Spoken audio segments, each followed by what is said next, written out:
Oh my God, they're dead! Who could have done such a heinous act? I bet it was that frog down by the swamp.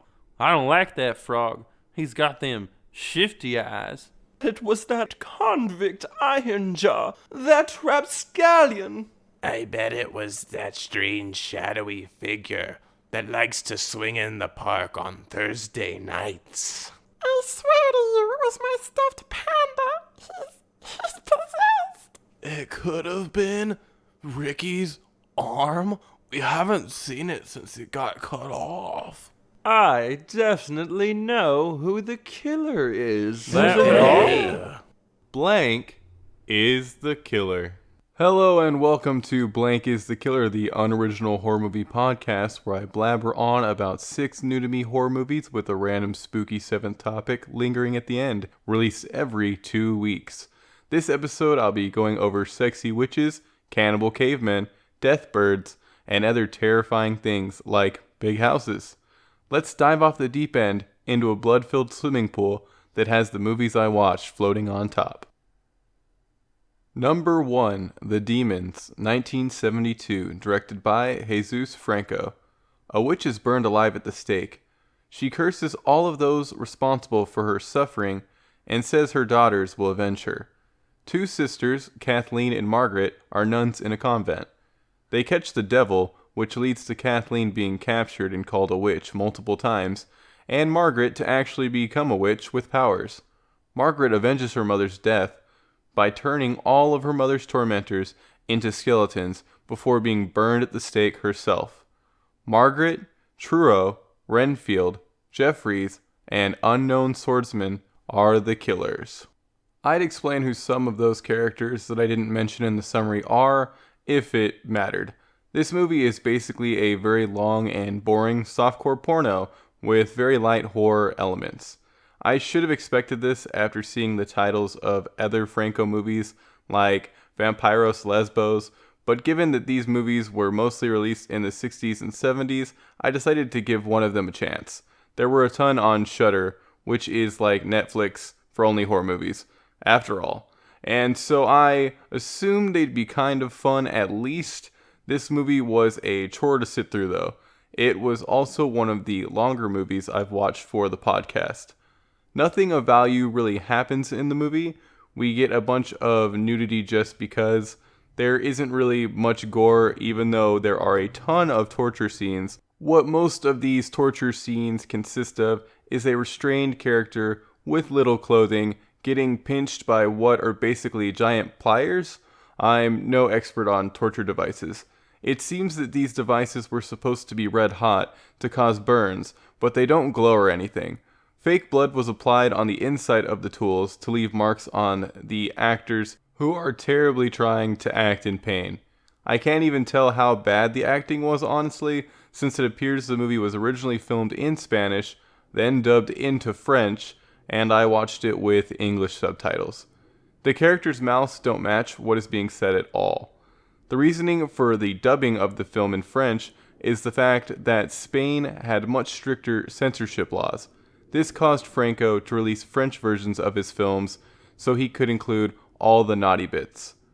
Even though I feel like the entire movie was a waste of time, there were a few things that I enjoyed. The sets and costumes are beautiful. There is one executioner who is a shirtless man with a red hood and giant mustache that is hilariously out of place, which makes a scene unintentionally funny. I absolutely loved the scenes where Margaret kills her targets. Basically, she needs to get her mouth on her targets to kill them, and as long as she makes contact, she has the power to turn them into skeletons, which is hilarious. It's not a slow transition or anything, it's just boom, skeleton. She kills 2 guys with kisses, and a lady with a downstairs kiss. It's a ridiculous climax to say the least. Looking further into Franco's career, it appears that I watched a movie from his low-budget, heavy adult period of filmmaking, so maybe in the future I will give him another shot. While watching The Demons, I checked my progress and thought it was almost over, only to find out the horrible truth. It was only at the halfway point. I almost gave up on even finishing this one. Definitely never watch this movie.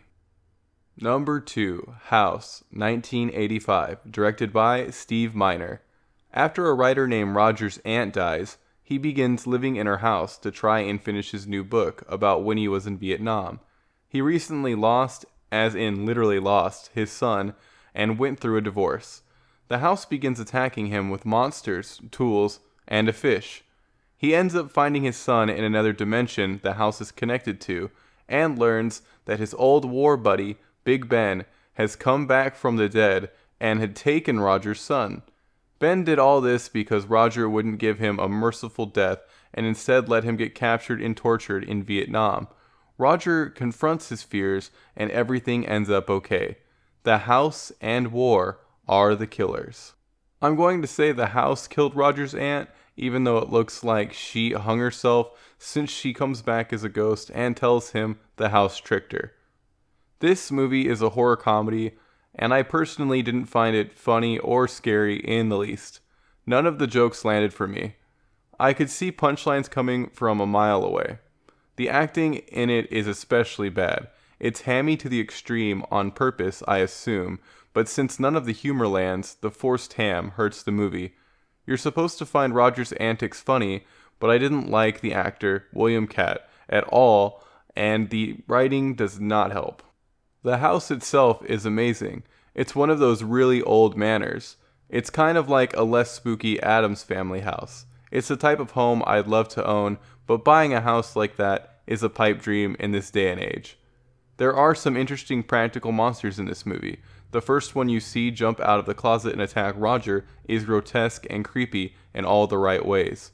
There is a monster that pretends to be Roger's ex-wife Sandy that is the centerpiece to a lot of fun scenes. If the movie would have spent more time with these monsters and less time with the Vietnam backstory, I think it would have stood a better chance at being recommended. There are multiple flashbacks to Roger's time in Vietnam that don't really do anything for the story besides create a reason for one of his old war buddies to randomly pop up at the end as the antagonist. There's a connection to some otherworldly dimension, and instead of fighting against more creepy monsters that are introduced throughout the movie, we instead have Roger face off against Big Ben, who looks like he was created by a quick trip to the Halloween store. I was much more interested in the closet monster, flying demon skull bat thing, and weird grotesque monster people that were shown earlier, but for the climax we get Big Ben, who I don't really have any interest in. A swordfish on the wall comes to life, just like Big Mouth Billy Bass, which is kind of funny. It might have been a marlin. I just learned there is a difference, but honestly, who cares? Roger decides to shoot the mounted fish with a shotgun for reasons. There isn't a ton of gore in this, even though we get a decapitation of the ex-wife monster. There isn't any blood splatter or anything. Whenever one of the monsters popped up, all I could think about was how much better these kind of monster sequences were done in movies like Brain Dead and Evil Dead. Roger even stuffs a grenade into Big Ben's torso, and I didn't get excited.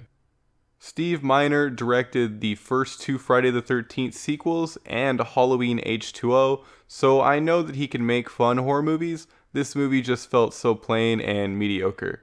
Skip this. It's not the worst thing I've ever seen, it's just incredibly average. Number 3, Bone Tomahawk, 2015, directed by S. Craig Zahler. Mr. O'Dwyer's wife, the town's deputy, and a drifter named Purvis are kidnapped by a troglodyte clan. This prompts Mr. O'Dwyer, Franklin Hunt the sheriff, Chicory the backup deputy, and John Bruder to set off on a rescue mission. Mr. O'Dwyer falls behind the others due to a hurt leg he had since the beginning of their journey. The others get to the clan headquarters where things don't go well. Mr. O'Dwyer eventually makes it to the cave and is able to only save his wife and Chicory. Purvis, his partner in crime buddy, troglodytes, and Bruder are the killers. This was being labeled as a horror movie, so I finally decided to check it out. I'd say Western horror isn't something you get to see very often outside of a Scooby-Doo Ghost Town episode. I'm definitely going to try to seek out some more Western horror, since I think it is an awesome genre. Something was off about how this movie was shot. I can't quite put my finger on it. This was Zahler's directorial debut, which might be the reason things seemed just a little off. That said, I still think that everything looked alright, cinematography-wise, for the most part.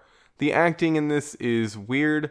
I think the writing really hurt the acting though, since a lot of the dialogue either feels like it doesn't fit the era or is trying too hard to. There's a really odd disconnect. Patrick Wilson plays Mr. O'Dwyer, and I'm honestly not a fan of him. I don't think he's a good actor. I thought Lily Simmons was also bad as Mrs. O'Dwyer.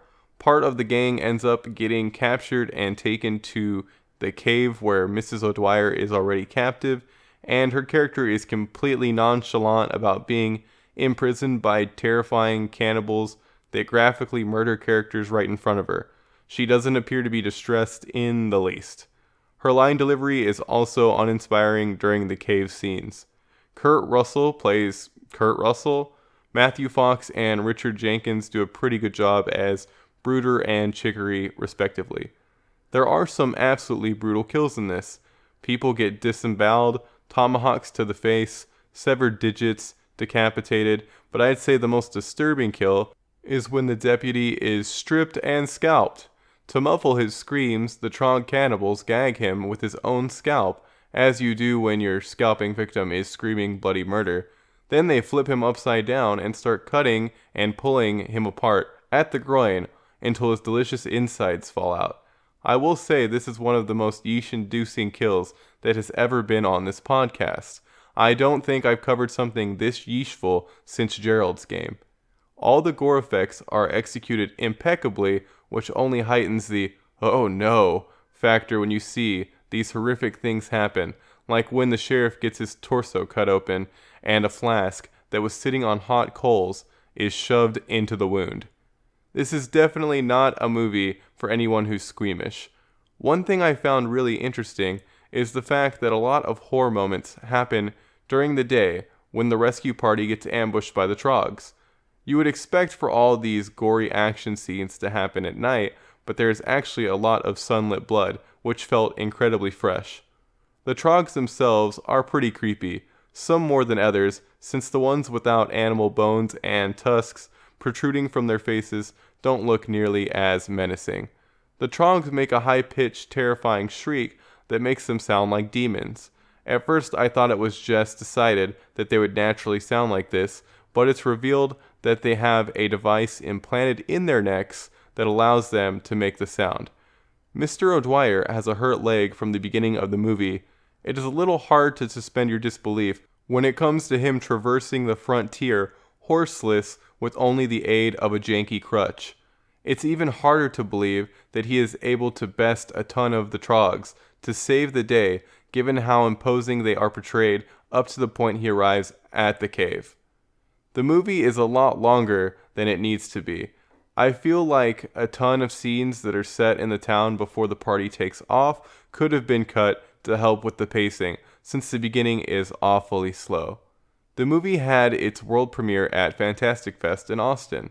I'd say give this a watch if you enjoy westerns and can handle some visceral gore. Number 4, Severance, 2006, directed by Christopher Smith. People that work for an arms dealer go on a retreat, but due to poor management, they end up at a place that isn't the correct lodge. Once there, they are hunted by multiple men that have been wronged by the weapon company.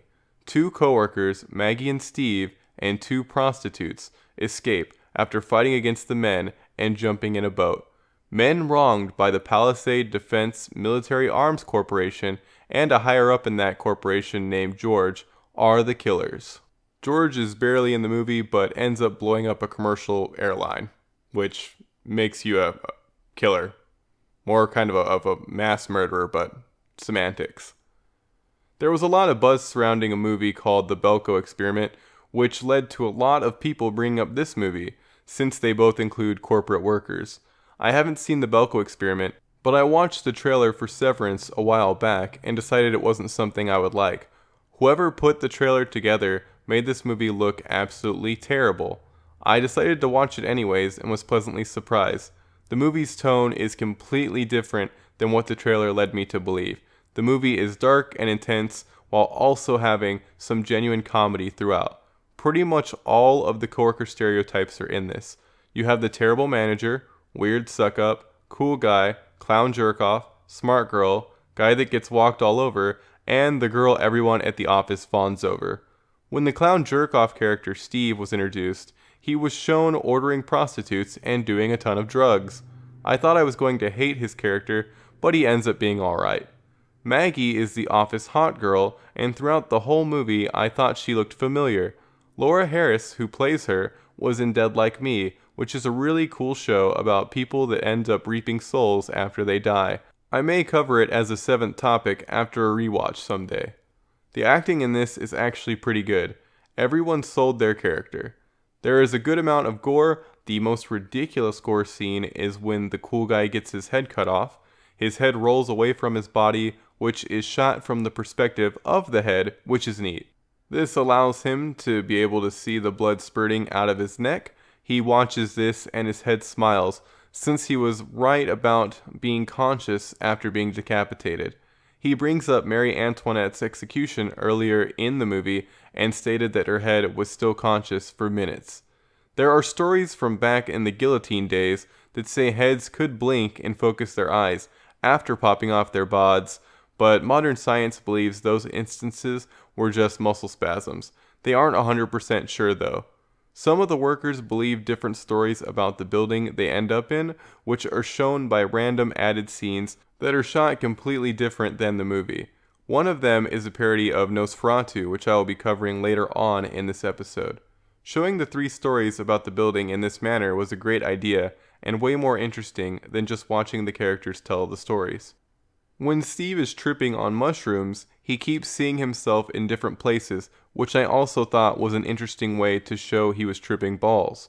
I don't believe that you'd have out-of-body experiences like what is shown from taking mushrooms, but the sequence is something I enjoyed. From the beginning of the movie, a romance between Maggie and Steve is being concocted, which I wasn't there for. Luckily, at the end of the movie, when Maggie, Steve, and the 2 prostitutes are in the boat, instead of a groan-inducing moment where Steve and Maggie kiss like you think they will, the movie ends with Steve looking at Maggie and saying, "Foursome?" The gunshot effects in this movie are pretty bad. The sounds they make are weird at times, as well as the muzzle flashes. One of the prostitutes unloads a submachine gun, which looks and sounds especially awful.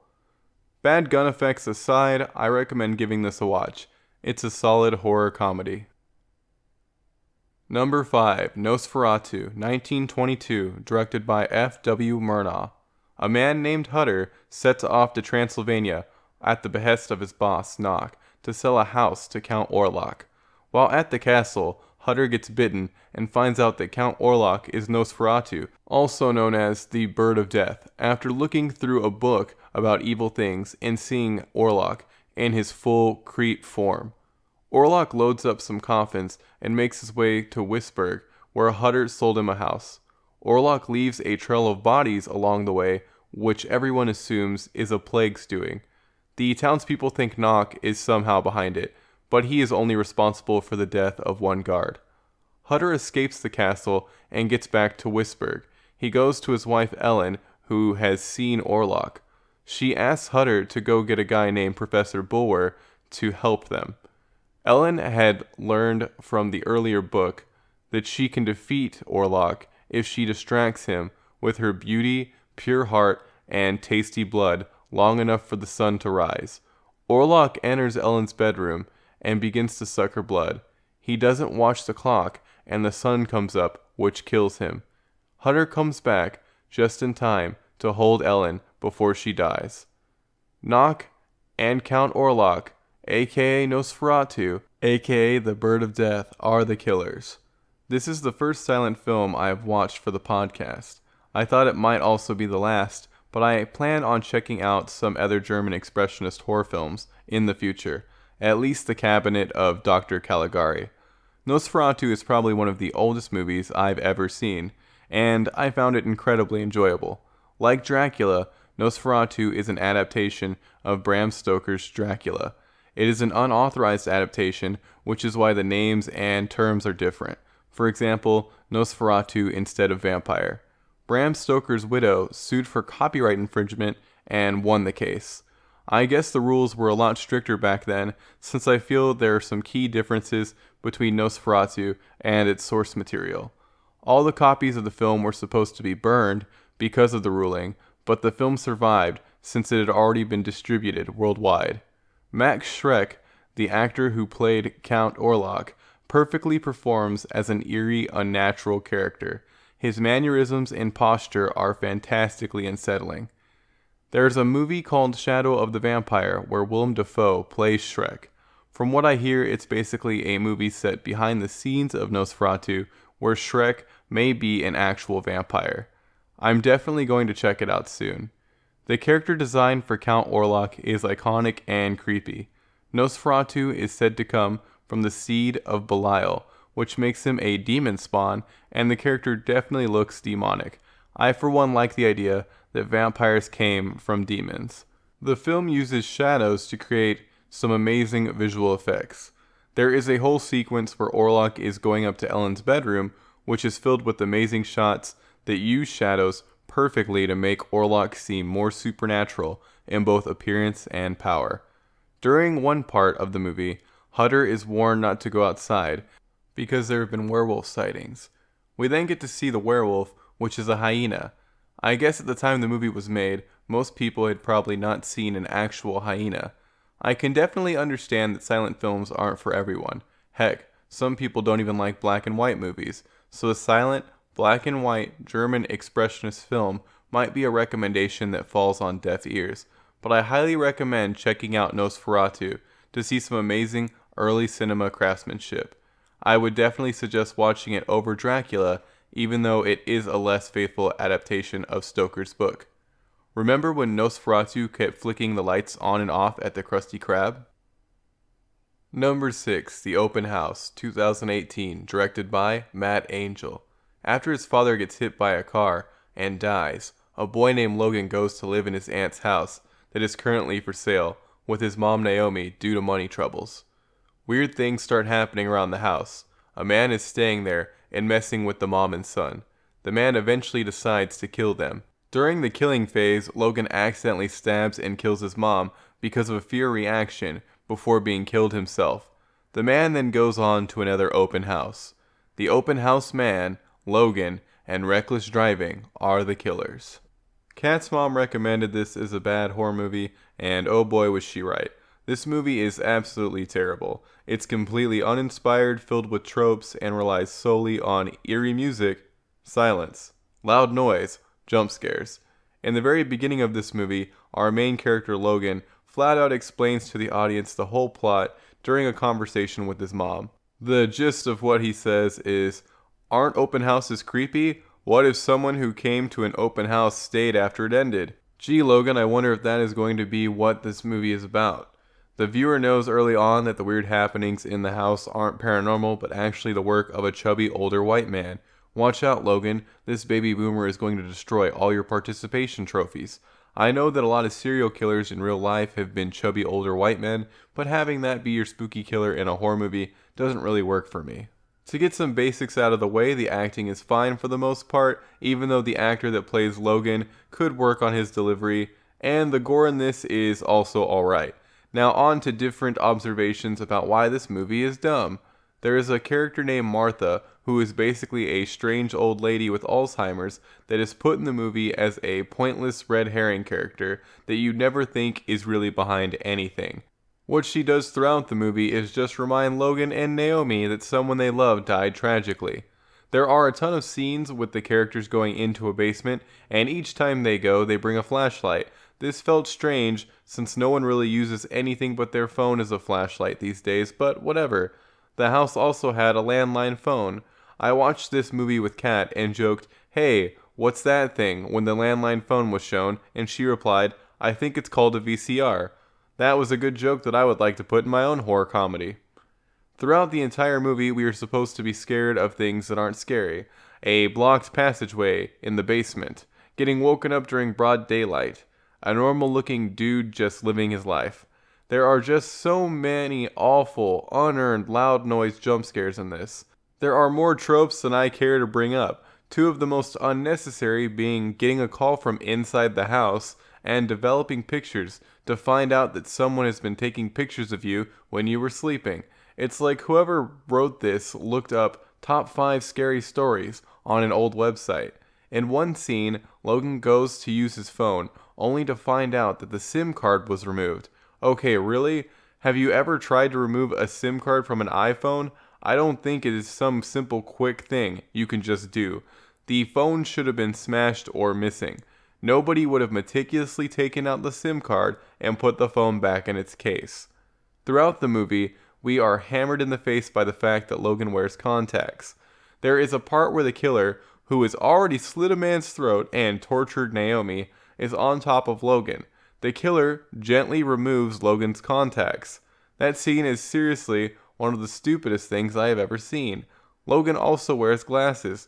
You could have completely removed the contacts from the plot. Just have the killer take off and smash Logan's glasses instead of this laughable contact removal scene that would honestly work super well in a horror comedy due to its absurdity. My contacts. I can't see without my contacts. If you really want weird eye stuff, have the killer gouge or slash his eyes. Someone gently removing your contacts is more annoying than scary. It's freezing outside the house, and the killer knocks Logan outside and pours water on him to try and kill him. Logan survives and turns into Ice Boy. There is a part towards the end where Logan is running through the woods while freezing to death that is way funnier than it should be. It's like he's practicing a run he's going to use to make a Bigfoot hoax video later. I could probably go on and on about tropes in this movie, stupid and unnatural character decisions, like going into the basement to reignite the pilot light and a towel multiple times instead of putting on some clothes first like any normal person would, but giving this movie any more time seems pointless. If you want to watch a terrible movie you can laugh at with your friends that is straight up bad, not good bad, this might be for you. Otherwise, pass. Number 7. Vampire movie recommendations. Since I recently covered Dracula and got to Nosferatu earlier in this episode, I thought I would use this 7th topic to talk about some good vampire movies that I've already seen. Full caveat here, it has honestly been some time since I've seen a few of these, but I recommend all of them even though I know a few have some shortcomings. This will be like a mini episode inside the actual episode. I'll start off with What We Do in the Shadows, 2014, directed by Taika Waititi, I hope I'm pronouncing that right, and Jermaine Clement, which is a New Zealand vampire comedy. It's basically a feature-length reality show where the people being filmed are vampires. It's hilarious and unique. Also, who doesn't love Jermaine Clement from Flight of the Conchords fame? Let the Right One In, 2008, directed by Thomas Alfredson. This one is a coming-of-age movie that also has a vampire. I'd say it's the bleakest of the recommendations, but it is very well done and a very interesting take on vampires. It's dramatic, but also brutal. Speaking of brutal, another good one is 30 Days of Night, 2007, directed by David Slade. Want to see some ravenous vampires attack a town in Alaska during one of the area's extended night periods? This one's for you. It's in no way perfect, but it's a fun vampire action movie. It features vampires with mouths full of pointy teeth used to get all that tasty blood out of humans quickly. What if you want to see more of a slice of life vampire dramedy? Check out Thirst, 2009, directed by Park Chan-wook. Park Chan-wook is one of my favorite directors. Check out all of his stuff. He recently did an English movie called Stoker, like Bram Stoker. Another vampire connection. Nailed it. With Thirst, we get an awesome Korean vampire movie where a priest turns into a vampire along with a girl he's always liked. Does the couple that sucks blood together stay together? The last one I want to recommend is from the Underworld franchise. The entire franchise is fun, but if you've seen the movies, some of them are pretty bad. One of the movies is particularly cool. That one would be Underworld Rise of the Lycans, 2009, directed by Patrick Tatopoulos. Have you ever wanted to see a medieval society of vampires that have to deal with an uprising of werewolf slaves? Of course you have. The time period definitely helps make this movie. Vampires and werewolves battling it out with medieval weaponry is a lot cooler to see than watching them fight with guns. Turn your brain off and get a nice action fix with this one. Those were my recommendations for all you listeners hungry for vampire films. In the near future, I'll be covering more fanged films like Shadow of the Vampire, Vampire's Kiss, and A Girl Walks Home Alone at Night once I get around to watching them. That wraps up episode 11 of Blank is the Killer. As always, a big shout out to Sticker Fridge for hosting this podcast on their website, stickerfridge.com, which allows it to pop up on all your favorite podcast apps and iTunes. There's a new podcast about sports on the network, fittingly titled The Sports Show, so if you like sports ball games, go on and give it a listen.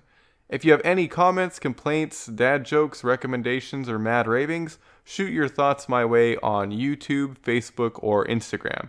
If you want to be a guest or take over the entire 7th topic on your own for an episode, hit me up in a similar fashion. Look out for episode 12 on February 11th. Now I'm off to sharpen my home invader defense knives. Toodaloo.